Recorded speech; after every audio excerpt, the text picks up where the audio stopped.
Book of Love is next. I would say, what made you pick this one over 68 other eminently qualified songs? I've loved it, and as I was recording the album, I had put 69 love songs on again while I was driving to a gig, and I realized, and I heard it again and thought, I'm gonna take a crack at it and just see what I could do. And one of the things, I've worked on most of the record with Mike Hoffman, and I've been really enjoying working with Mike. This is on the recording end. Yes, through the last couple of years. I mean, he actually helped me to assemble Tomorrow Sound Now, the last band record. I assembled that with Mike. I recorded most of it with David Vartanian, and then came to Mike, and we did a couple of mixes, and then he did mastering on that record.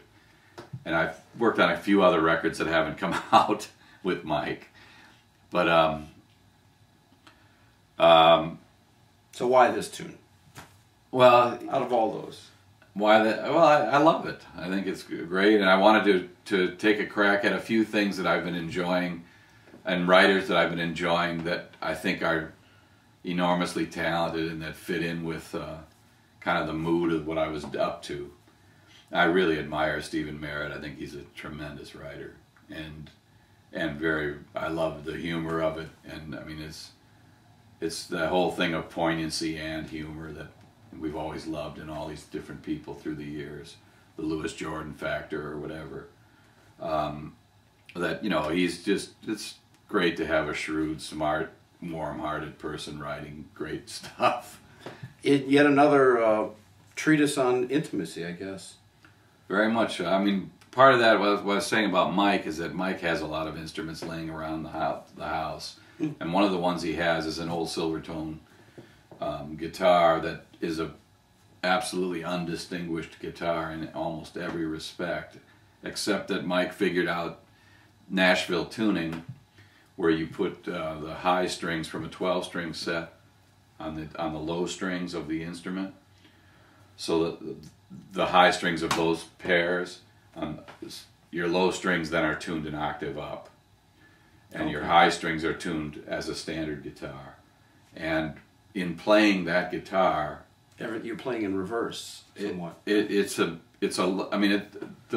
developed it in Nashville as a way to sweeten a record.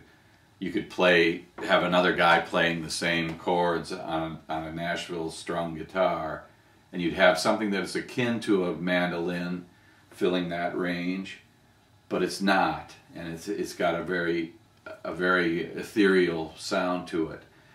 And playing it around Mike's house when I'm just waiting around to record or just goof around, I've had a ball with it.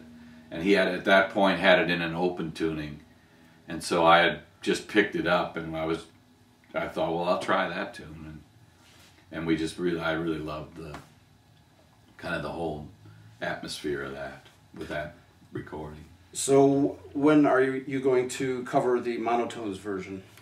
I'm going to leave that one alone.